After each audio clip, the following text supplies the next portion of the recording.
Hi, everyone. I'm Meteorologist Royal Norman, and this is Sonoran Skies, a podcast from your First Alert Weather team and Arizona family, and we welcome you. Thank you for being here. We have Sarah Porter, who's been with us before. She's the director of the Kyl Center for Water Policy. How you doing, Sarah? I'm doing well. Nice to be with you. Yeah, we have some interesting discussions. I asked you in today because in the last couple of weeks, we've had some... I don't know if it, maybe I'll call it unsettling news that the upper states and the lower states still have no kind of agreement on the Colorado River. And we are talking Colorado River here because that's our lifeblood in a lot of ways. Did that surprise you that it seems like at this point people have walked away from the table temporarily? Well, the principals is what we call the negotiators from the 7 states. They issued a statement that said, we will keep trying. So I would say it's a little better than walking away from the table, but it's not encouraging that they haven't been able to come to an agreement. They've had truly years to come to an agreement, and they haven't been able to.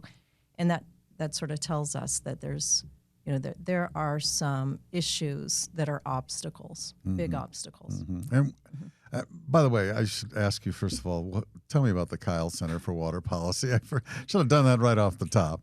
What is your charge? Yeah. Well, we're part of a wonderful think tank at ASU called Morrison Institute for Public Policy, which has been around for over 40 years. We've been around for over 10 years. We focus exclusively on water policy issues as they impact Arizona and our neighbors, mostly Arizona. Right. And I think what makes us different is that we're a team of people with expertise, lawyers, engineers, economists, a little team, but we are not representing any stakeholder. Right. We don't represent a government agency. Our responsibility is to look at water policy issues from a neutral, nonpartisan perspective in order to provide a trusted voice for people who are trying to understand water policy issues. So you're not pushing one side or the other, one side against the another in any way, shape, or form. No. You're just trying to develop policy. Yeah, we really care about Arizona, and water is one of the most important aspects of policy in Arizona. So we're just trying to provide neutral, nonpartisan analysis. We also have a really cool website called the Arizona Water Blueprint. It's very cool. And we have an enormous amount of information about the Colorado River, other water policy issues, maps, all kinds of tools and things to check out. Yeah, if you want to learn anything about Arizona water, that is the place to go. So now we get back to what we were talking about. What do you think are some of the obstacles in the way? And by the way, there's a timetable on this agreement. We need an agreement by, is it? Well, the goalpost keeps moving, but we have the plan in place for 2026. Okay. We need new guidelines to get a plan in place for after 2026, and that would be by October. But we need time before that for the feds to complete their environmental assessment. So, you can't, and for other things. In Arizona, we require legislative approval of changes to our sharing of Colorado River water, and we can't turn over legislative approval overnight. No. In some instances, these kinds of guidelines have required congressional action. So imagine. So we can't wait till the last minute. This really has to get done soon. So we're under a year. Yeah. And is there a possibility that Bureau of Reclamation could step in and say, this is what you're doing? There is a possibility, and the Bureau reports to the Secretary of Interior. The Secretary of Interior has indicated a willingness to take action outside of an agreement among the states. So that could happen. But it's not preferable. What's truly preferable is an agreement where everybody knows what to expect. People can plan. Unilateral action by the federal government is very, very uncertain. And sometimes, quite honestly, can be kind of political, to be honest. Yeah. Let's just say that. I wrote this down because I asked you earlier. I didn't know why Wyoming was an upper Colorado state. You explained that to me. Utah, Colorado, New Mexico, those are the upper states. Lower states, Nevada, California, and Arizona. So that's what we're dealing with here. And it's really weird. All these people, all these entities are growing so much now. Everybody wants more water. Well, in reality, the fight over the water is not about water for growth directly, kind of maybe indirectly. Okay. But in the American Southwest, we've seen a lot of growth, urban growth, without a correlated increase in water demand. We've gotten more efficient across the board. Mm-hmm. We've to a great degree, not completely, but to a great degree, we've decoupled growth from water supply. Mm-hmm. So what we're really seeing in the Colorado River is declining supplies. Right. We probably, I mean, there's a lot of historical evidence that back in 1922, the signers of the Colorado Compact kind of deliberately overestimated the amount of water that we could reasonably expect from the river year after year. Mm-hmm. And we've had times of, very like low flows for extended periods of time, where we've been in one for now, going on 30 years of extended time with low flows. So we just we've discovered that all these fixes that we've tried to apply have not worked. We have to get to a way of just taking less out of it. And that's what the big fight is about, essentially. The conflict is about how how to share shortage. Mm-hmm. Yeah, and because, I mean, in the not too distant past, in the 80s and 90s, Lake Powell was filled to the brim, and everyone kind of thought, yeah, we don't have to worry about water. Yeah. And now we're almost the exact opposite with both Lake Powell and Lake Mead. They're both way, way, way, way down. Right. So what are some of the obstacles that you see standing in front of an agreement that, to share this water equitably? So the biggest disagreement is between, you talked about the upper basin and the lower basin. So between the upper basin states of Colorado, New Mexico, Wyoming, Utah, and the lower basin states of California, Arizona, and Nevada. And the disagreement is over whether the upper basin states should take any shortage at all. The Colorado Compact, the original agreement signed in 1922, divided the Colorado River watershed into an upper and a lower basin. Right. And said each basin gets 7.5 million acre feet per year. The language of the compact is not as direct as that. Yeah. It says that the lower basin will receive, or it really says the upper basin will not deplete water such that the lower basin doesn't receive on average 75 million acre feet every 10 years. Mm-hmm. So it's written in this kind of awkward way. And the lower basin reads it to say, upper basin, you need to make sure that you're delivering on average 75 million acres every 10 years, or acre feet, I should say, or 7.5 million acre feet per year. Right. I should have said an acre foot is this lovely historical volumetric. I love acre foot. That we use to talk about water when we're thinking about large supplies of water in the West, and it would be an acre of land covered with a foot of water. Yep. About 326,000 gallons of water. Yep. Enough water to serve 3.5 single-family homes average in Arizona and Greater Phoenix for a year. So it's a way of thinking about it. Yeah. So the lower basin says you have to deliver basically 7.5 million acre feet per year. We average it out over 10 years because there are variations, of course, wet years, dry years. The upper basin says, no, we get to use up to 7.5 million acre feet. And then after that, we can't deplete the flows in the river such that you receive less. So they have this kind of different reading of that language. Yeah.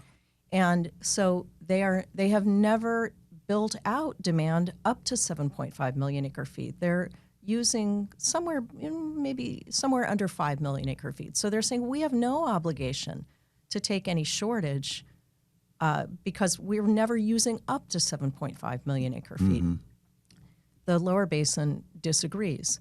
The offer that's been on the table for a long time for the lower basin has been, we'll take the first 1.5 million acre feet of shortage, and then we want to figure out a system for sharing shortage among the states after that. The upper basin has not been willing to do that. So essentially, right now, the upper basin is not using its whole allocation, Right. but they would like to somehow maintain that. Yes, and that kind of goes back to what you were saying about growth. While growth isn't driving the challenges that we're seeing on the Colorado River, I think it's probably likely that the Front Range cities, the Denver area cities, they have long looked to Colorado River supplies, which are over on the other side of the Rocky Mountains, Right. other side of the Continental Divide.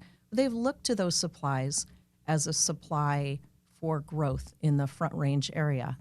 And so concessions on this, an agreement to take cuts, potentially is giving away that someday supply that they might need. So in that respect, it could be that aspirations for growth in that part of Colorado and needing water for that growth are a consideration in their holding strong. Yeah, banking it maybe. Yeah. They just want to make sure that they don't give up the opportunity to take more water from the Colorado River should they need it in the future. But also, there's significant growth in southern Utah right now. A lot of new developments and golf courses. And I mean, so Utah is going to be a user that wants a lot of water. Indeed. It's another area where they don't necessarily need that water right now, but they're worried that if they show the world that they can live on less water every year into the future, it will be harder for them to access more Colorado River water someday in the future. So what does that mean for the lower basin, for California and for Arizona and Nevada? Although Nevada, we were talking about that fantastic tunnel that they drilled from Las Vegas underneath Lake Mead, and it comes up somewhere near the dam in Lake Mead, and that's sort of their last minute supply. But all of those states are very dependent on Colorado River water. Yeah. California, Arizona, and particularly southern Nevada, that's really the only water supply for southern Nevada. Anyway, each of those states is to some extent dependent on Colorado River water for different things. In California and Arizona, a lot of Colorado River water goes to agriculture. In Arizona, the Colorado River water that is the main agricultural use for Colorado River water is by the Yuma area farmers who grow the nation's winter vegetables. Produce, yeah. Very, very key agricultural region. Of Arizona's 2.8 million acre feet apportionment in a non-shortage year. Right. About 1.5 million acre feet would be delivered via the Central Arizona Project Canal, which flows from near Lake Havasu all the way across the state to Phoenix and then all down to Tucson. Down to Tucson, yeah. So there's a mix of different users. It's primarily cities and tribes, and to some extent industry, and to a decreasing extent that Colorado River water is used by agriculture. So in a sense, CAP water, and we'll get into that we're sort of last on the list for Colorado River water, but CAP water hasn't hurt growth in central and southern Arizona. Yeah. CAP water has been, so I always think it's important to point out that the reason Arizona got the Central Arizona Project, which was a federal project, a huge, very expensive canal. For its day, it was one of the longest aqueducts, in the world. It was really a very significant project. Arizona got that project because the state had a groundwater problem. There had been a lot of growth in the Phoenix to Tucson area of cities and a lot of agriculture that relied exclusively on groundwater. We've talked about this before. Groundwater is non-renewing in Arizona. We deplete the aquifer when we use it. So we had a problem of groundwater overdraft, and the CAP was called the Rescue Plan. We were going to replace our groundwater, reliance with this renewable supply of Colorado River water. Right.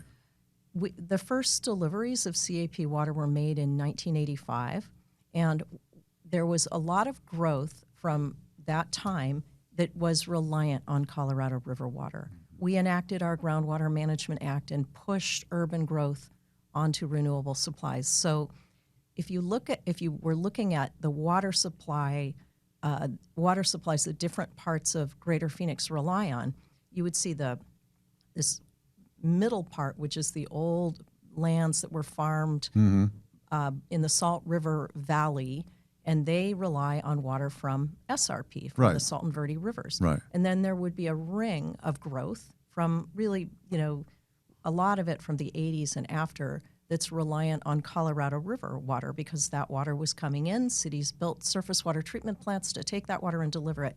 And then outside of that, we have some growth reliant on groundwater under a kind of complicated program. But what we're seeing with Colorado River shortage is that cities who have developed surface water treatment plants or have programs where they rely on that water to meet demand at the tap, those are the cities that have to take action, have already been taking action to make sure they have alternative supplies. Yeah, and especially as I recall, Tucson was super reliant on groundwater. They really needed it. Yeah. Tucson, former Governor Castro said that Tucson would drown in a sea of sand if it didn't get the Central Arizona Project.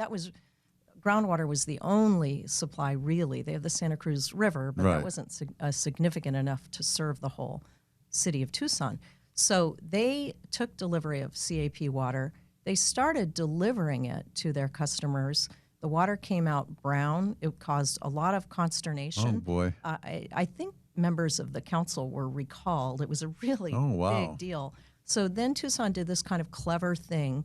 They had wells all over the city because they were relying on groundwater. Right. So they started taking their CAP water and putting it back in the aquifers, and they continued to pump groundwater, but they have this recharge and recovery program. So they put all their Colorado River water in the ground, and then they pump that water out of the ground to deliver it to their customers. And the ground essentially filters out some of the stuff, doesn't it? Yeah, it does. It's really interesting. The Arizona water managers have really been at the forefront of this technique of recharging aquifers, and then treating water from the ground is usually a lot cheaper and easier than treating water, delivered from a river. And my understanding about CAP is that there's several areas there are several recharge areas along the CAP. Is that right? Yeah. We had a problem until about 2015 or so.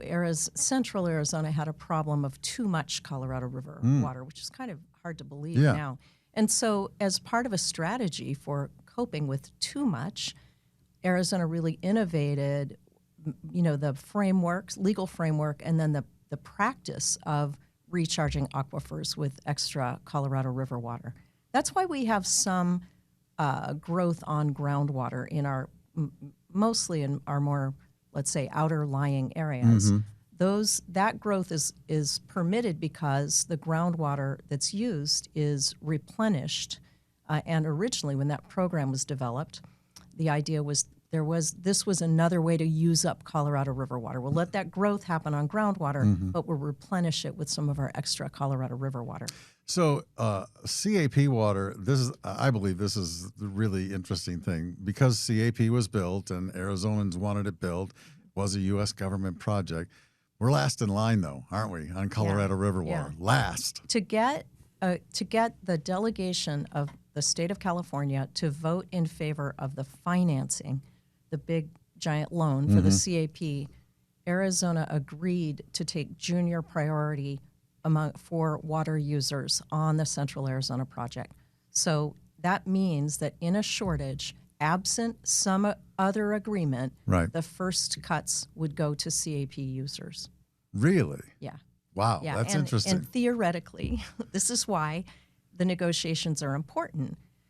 Theoretically, all of that water would be shorted, all of the CAP water, before another water user took a shortage. Yeah, so this is super important for Arizona. Yeah. Not just because there's a dependence. I mean, not all of that water, not all the water that runs in the CAP is used by cities, but several 100,000 acre feet are used by cities. And so it's important to continue to have a supply of water that goes to a surface water treatment plant and is delivered to taps. Yeah. And it's also important because the CAP infrastructure needs to continue to run water through it to stay functional. So, there are many reasons why it's Yeah. important. It's also important because for tribes, for many tribes, they're using a little over half of CAP water is allocated to tribes, and those tribes rely on it for agriculture, and Right. some of that water is leased to cities, and the revenues from those leases are important parts of those tribal economies. So this water is very important to Central Arizona. So our water director, Tom Bushatsky, proposed an idea of trying to change the way we look at Colorado River water. That seems to have gone by and by right now. But is it kind of weird that the lower basin, California, Nevada, and Arizona, they're kind of competing too, aren't they? I mean, they're not, but they are. What do they say? Politics makes strange bedfellows. Yes. I think it has been interesting. A few years ago, California was the bad guy, and all 6 basin states ganged up on California. And now all of a sudden, our BFF is California for the state of Arizona. Yeah. So there has been a shifting. But I would say that increasingly we are hearing from California that they don't want Arizona to run out of water for one reason or another.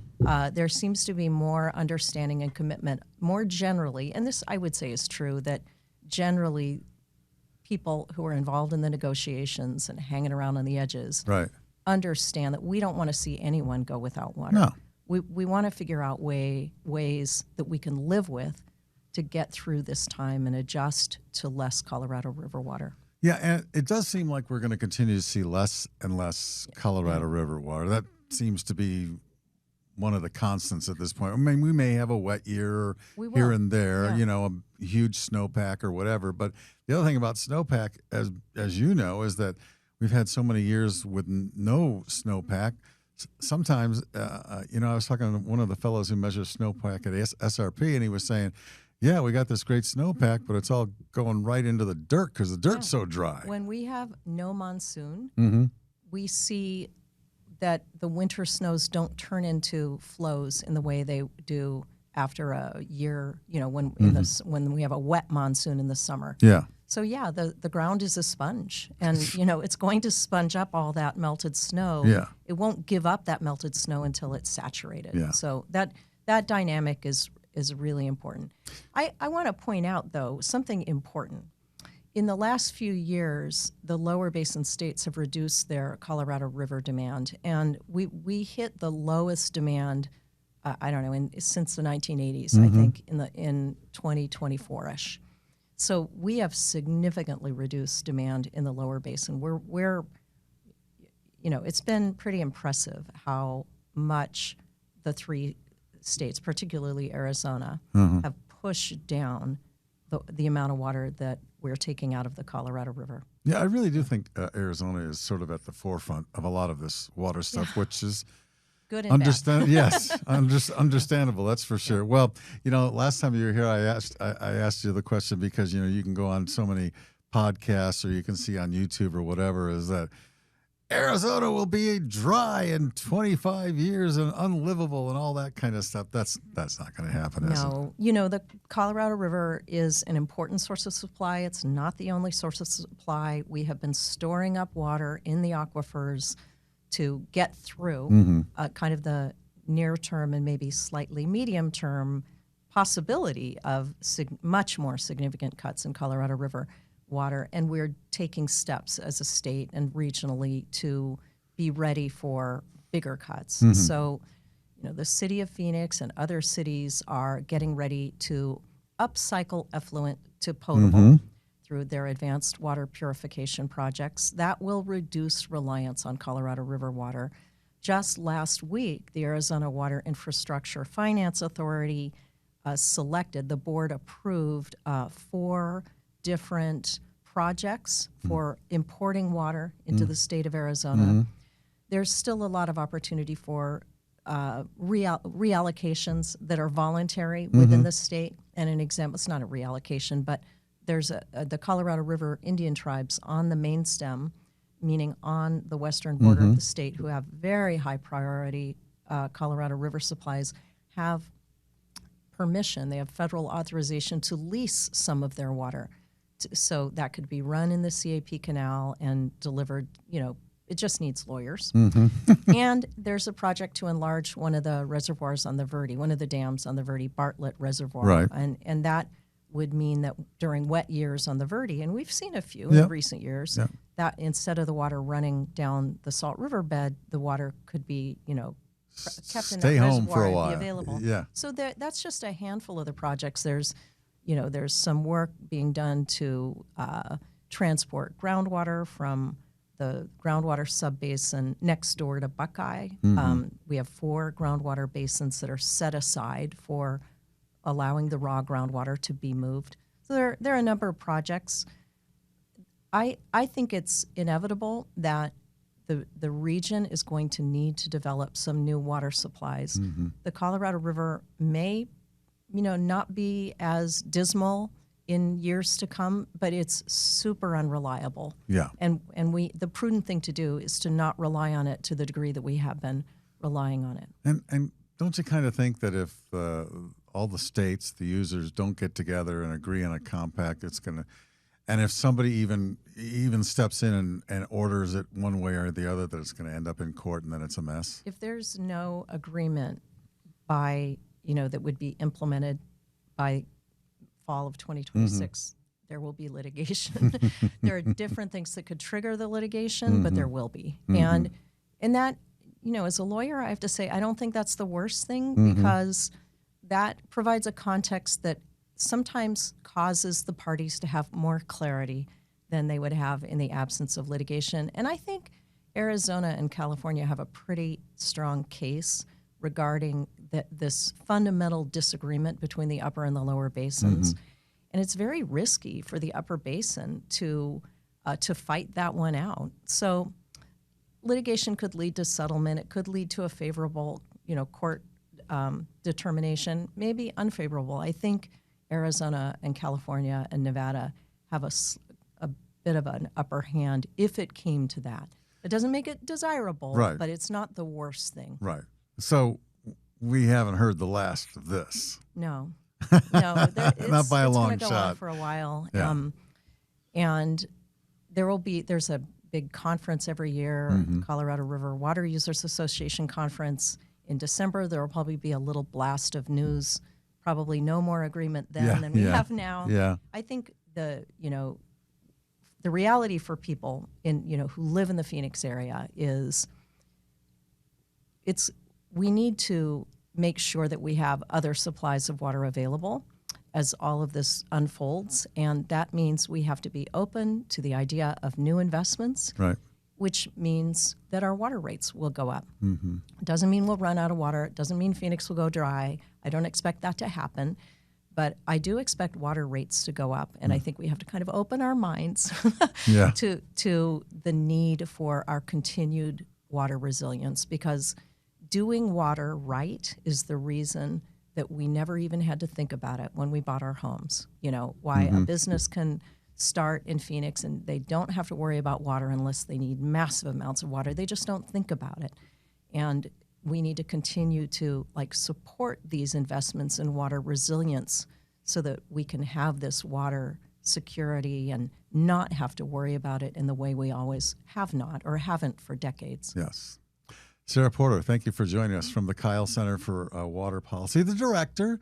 I could talk for hours with you because I think this is one of the most interesting, I think it's one of the most important subjects facing Arizona right now. If we didn't have water, we wouldn't be here, and we got to make sure we sort of maintain that supply, correct? Right on.